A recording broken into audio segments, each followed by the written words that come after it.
ഗുഡാണ്, ഫണ്ണുണ്ട്, ഫാമിലിയാണ്, എല്ലാം നല്ലതാണ്. Feel good. ഓക്കെ. പൂർണ്ണിമ നന്നാണ്, എല്ലാ പെർഫോമൻസും നല്ല. കൊള്ളാം നല്ലോണം. Feel good. പിന്നെ അക്കിബകർ അടിപൊളി പെർഫോമൻസ്. എല്ലാവരും നല്ല ഇൻഡിവിജ്വൽ പെർഫോമൻസ് സൂപ്പറായിട്ടുണ്ട്. മൊത്തത്തിൽ പടം സൂപ്പറാ. ബ്രോ എങ്ങനെയുണ്ടായിരുന്നു പടം? നല്ല പടമായിരുന്നു, കുഴപ്പമില്ല. എങ്ങനെയുണ്ട് അവരുടെ കാസ്റ്റ് ഒക്കെ?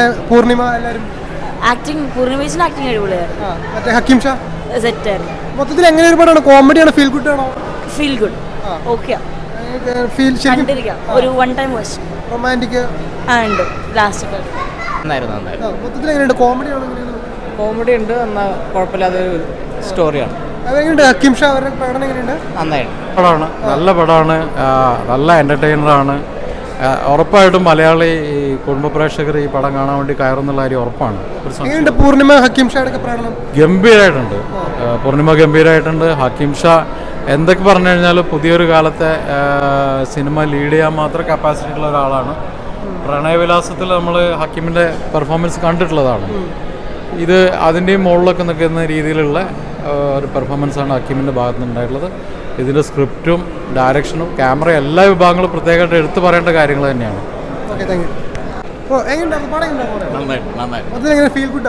ഫീൽ ഗുഡാണ്, ഫണ്ണുണ്ട്, ഫാമിലിയാണ്, എല്ലാം നല്ലതാണ്. ഹക്കീം ഷായുടെ പ്രകടനം നന്നായിട്ടുണ്ട്. എല്ലാവർക്കും ഇഷ്ടപ്പെടുന്ന ടൈപ്പ് റോളാണ്. നല്ല. പൂർണിമ എങ്ങനെയുണ്ടായിരുന്നു? പൂർണ്ണിമ നന്നാണ്, എല്ലാ പെർഫോമൻസും നല്ല. മൊത്തത്തിൽ ഓവറോൾ നോക്കിയാൽ നല്ലതാണ്, നല്ല പടമാണ്, നല്ല പടം. കണ്ടോ?